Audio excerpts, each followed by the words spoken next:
ایک گاؤں میں ایک میراثی تھا جو بہت کامچور اور نکما تھا۔ دن بھر سویا رہتا یا آوارہ گھوم پھر کر وقت ضائع کرتا رہتا۔ اس کی بیوی بہت سمجھدار تھی۔ ایک دن اس نے میراثی سے کہا کہ بندے خدا، اللہ کے بندے سارا دن سوئے رہتے ہو، کوئی کام دھندا نہیں کرتے، گھر کا راشن ختم ہو رہا ہے، کوئی کام دھندا کرو۔ حاضر دماغ میراثی نے بیوی سے کہا کہ اللہ لوکے، ایسا کرو، ساتھ والے گاؤں میں مسجد ویران پڑی ہے، اس کے امام بن جاؤ۔ چلو گاؤں والے چاول گندم آٹا بھی دیتے رہیں گے اور گھر کا چولہا بھی جل جائے گا اور عبادت گزار بھی بن جاؤ گے۔ پاگل ہو رہا ہے، مدرسے کے لیے ڈگری اور سنت کی ضرورت ہے۔ میں ٹھہرا ان پڑھ جہل میراثی، وہ مجھ سے کوئی سوال پوچھ لیں پھر۔ وہ پاگل وہی میراثی ہو نا، ڈگریاں تو جہل ہی مل جاتی ہیں، تم جاؤ مسجد سنبھالو۔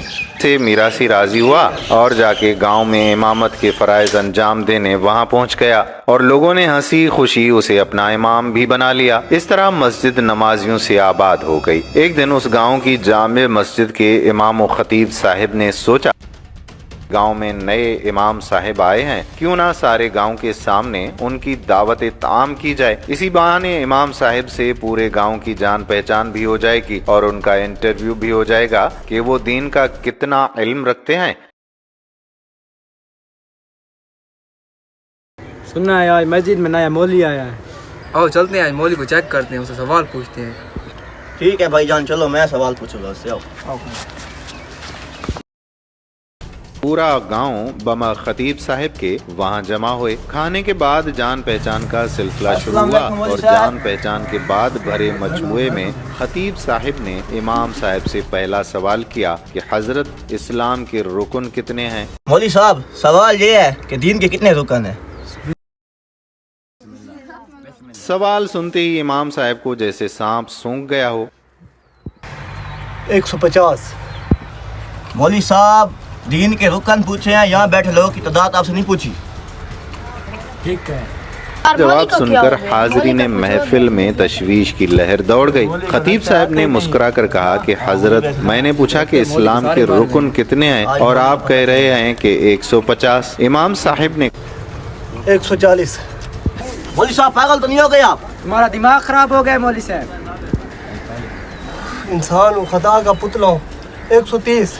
بس یہ جواب سنتے ہی چراغوں میں روشنی نہ رہی۔ پورے مجموعے بما خطیب صاحب نے میراثی کو اس قدر مارا کہ میراثی کی ہڈی پسلیاں توڑ کر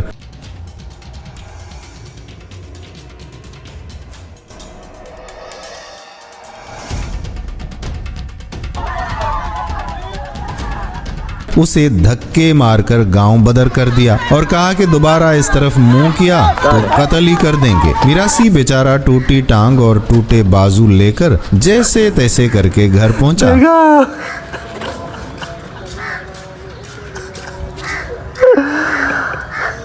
تو بیوی نے میراثی کو اس حالت میں دیکھ کر چونک کر ہمدردی جتاتے ہوئے پوچھا، مولا سلامت رکھے سرتاج، یہ کیا حالت بنا رکھی ہے؟ کہاں سے آ رہے ہیں ٹانگ بازو توڑوا کر؟ آپ تو امامت کے فرائض سر انجام دینے گئے تھے، پھر یہ حالت کس نے بنا دی آپ کی؟ بس امتحان دے کر آ رہا ہوں اور یہ اسی کا انعام ہے۔ بیگم، اس گاؤں کے خطیب صاحب نے مجھ سے بھرے مجموعے میں سوال کیا کہ اسلام کے رکن کتنے ہوتے ہیں؟ میں نے کہا 130۔ بس جواب سنتے ہی انہوں نے میری یہ حالت کر دی۔ میراثی کی بیوی سمجھدار تھی۔ میراثی کی بات سن کر مطمئن لہجے میں بولی کہ جاؤ اے اللہ لوکا، آسان سا سوال تھا، تم نے کہہ دینا تھا کہ اسلام کے 5 رکن ہیں۔ تم اتنی بڑی عالمہ، گاؤں والوں نے 150 پر یقین نہیں کیا اور 130 پر یہ حالت کر دی۔ اگر 5 کہتا تو آج میں نہیں، میری لاش ہی تمہارے پاس آتی۔ دوستو، یہی حال ہے کم علم والے لوگوں کا جو دین کے بارے میں